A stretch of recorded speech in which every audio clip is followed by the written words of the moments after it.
Seems as if the Social Security fight between Bernie Sanders and Joe Biden was a factor in Biden's lackluster Iowa results. According to Executive Director of Social Security Works, Joe Biden's record on the topic is, quote, cause for concern. And he joins us now to expand on this and to discuss who has the best plan for the future of the program. Alex Lawson, great to see you. Thanks for having me. All right, so what do we know about Biden's record and how it impacted his Iowa performance? Because I feel like this is one of the undertold stories of Iowa. I mean, of course, there's been a lot to talk about with Iowa. But in particular, the way that the Sanders team made this a topic of conversation, and it turned out to be a real problem for him. So what happened is Joe Biden has moved on Social Security. He now supports expanding Social Security, joining the 85% of Democrats in the House, 85% of Democrats in the Senate, and the vast majority of the American people, Democrat, Republican, Independent, who actually want to see Social Security expanded. The problem is that he actually was not being honest about his record when it came to Social Security. The fact that he very much was pushing for what was called then the grand bargain. Right. Back in 2010, they impaneled the Bowles-Simpson Commission. They had their BS plan. It was to cut Social Security and Medicare. And Joe Biden was deeply involved in those negotiations. But at the same time, so were a lot of Democrats in this town, far too many. Very the true. elite consensus in this town at that time was that they were going to cut Social Security. And the only question was, Republicans wanted to cut a lot, and too many Democrats said, we're going to cut a little. That's the interesting part, right, Alex, is that, Paul Ryanism really was the dominant ideology of Washington for a lot of the Obama presidency. Why do you think the Obamas played so much ball with the Paul Ryan kind of GOP at the time? I think that there's almost unfortunate, naivete in that thinking that the Republicans were actually acting in good faith at all. In the Biden clip, it actually all came down to why would I ever say nice things about Paul Ryan? And I was sitting there being like, that's what everyone was doing back then. Are you kidding me? Yeah. They were all saying, this is the genius This is the with the wonder numbers. kid. Yeah. He's the guy who we can deal with, right? Even the though Boy Scout with the big brain. I can't remember who said that, but that was the whole Even though his whole math was reliant on a magic asterisk. It literally had an asterisk to say our math doesn't check out. But still, they would negotiate with him like he was acting in good faith. In 2010, the Tea Party wave took the House back. And then there was this big turn to austerity, and that kept going for 6 years. Right. We had a bunch of different, you had first the Bowles-Simpson Commission, but then you had time and time and time again. And it wasn't until actually Hillary Clinton was running that finally Barack Obama got on board with expanding Social Security. By that time, we'd moved most of the congressional Democrats. Yeah, well, and the weird thing is we haven't even shaken that mentality off yet. I mean, Pete Buttigieg, who's supposed to be, the Zion of a new era, a new generation of politics or whatever, is out there hawking the same dumb deficit hawk talking points that inevitably lead us to this place of saying, well, we have to put Social Security and Medicare on the table when these are issues of vital importance to so many voters in this country.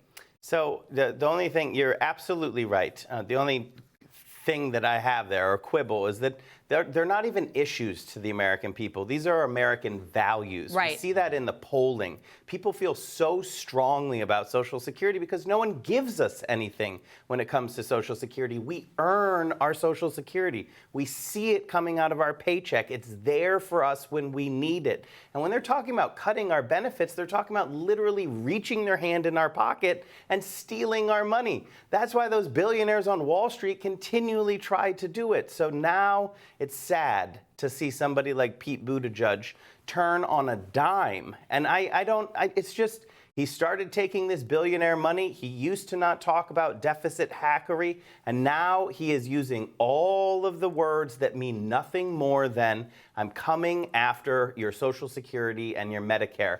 That's what the billionaires on Wall Street demand in exchange for their donations. So, Alex, tell us maybe about the actual electoral impact that we saw against Joe Biden. Do we see, senior turnout depressed? Was it an actual issue? I mean, I think the sheer lack of viability for Biden in many of these precincts probably tells the story. But maybe, game it out. What are some of the data points you can point to say this has actually been an effective attack? So I think the easiest one is to look at the satellite caucus results. So this was the first time that they used satellite caucuses. Some of those, Bernie Sanders won hands down, like 95%. In the Spanish-speaking satellite caucuses.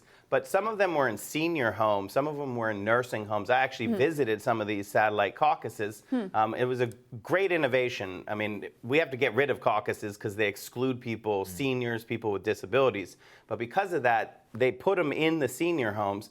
And Bernie Sanders was winning in some of those, not all of them. Wow. Bernie Sanders has to do more work when it comes to reaching seniors. Right. Because the media have never told this story honestly. They've never told the story that Bernie Sanders in 2010, when basically everyone in this town was on board with the grand bargain, he was the lonely voice saying absolutely not. It was basically Tom Harkin and Bernie Sanders.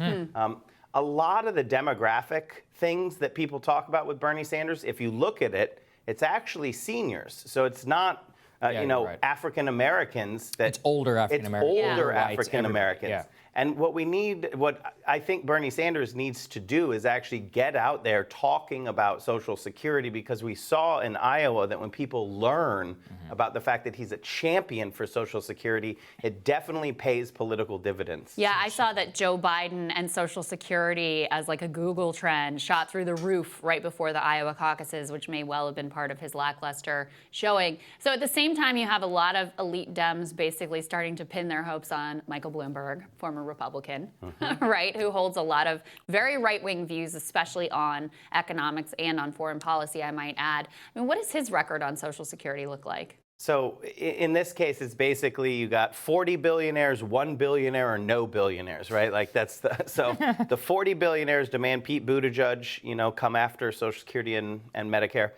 Bloomberg has a long history of just wanting himself to come after Social Security and Medicare. He is currently, we track this every day, he is currently on our tally at open to cuts because he has not updated his position from where he was previously. He's not made a public statement saying that he is either at no cuts or at expansion. So Michael Bloomberg's history on Social Security and Medicare, like I'm going to paint with it's a generalization, but literally all billionaires are terrible on this. They just, they look at it from this point of view of a ledger. They're like, oh, well, these are just numbers and we have to balance the budget. And they don't actually understand that Social Security is an earned benefit. It has nothing to do with the budget. It has nothing to do with the deficit. Right. They just see that money that's in trust for the workers and they want edit. They want edit because they believe somehow these bond vigilantes are going to turn around and hurt their holdings in the future. Well, and the quote that I saw from him specifically was again around this grand bargain time where he said he thought that the Simpson-Bowles Commission didn't go far enough. Absolutely. On Social Security and Medicare. Yeah. Michael Bloomberg is definitely to the right. So like the Bowles-Simpson is, let's just do a little bit of a bad idea, right? And that's where I would put probably Pete Buttigieg right now, right? Like a little bit of a bad idea. Michael Bloomberg is still at, let's do a lot of a bad idea. And then you have Bernie Sanders saying, let's not do bad ideas at all. Let's do a actually good idea. do good ideas. I think Elizabeth Warren too. Yeah, fair. absolutely. Oh, definitely. Yeah, Absolutely. Right. Thank you, Alex. Really Alex, appreciate thank you. Great to Thank have you. you. Coming up, cancel culture. It's a thing. Some people who have been canceled actually argue it's more different than just criticism. Indeed, we're going to have Natalie Wynn, better known as ContraPoints, on to talk about her feature film length video on cancel culture that made a lot of waves. That's next.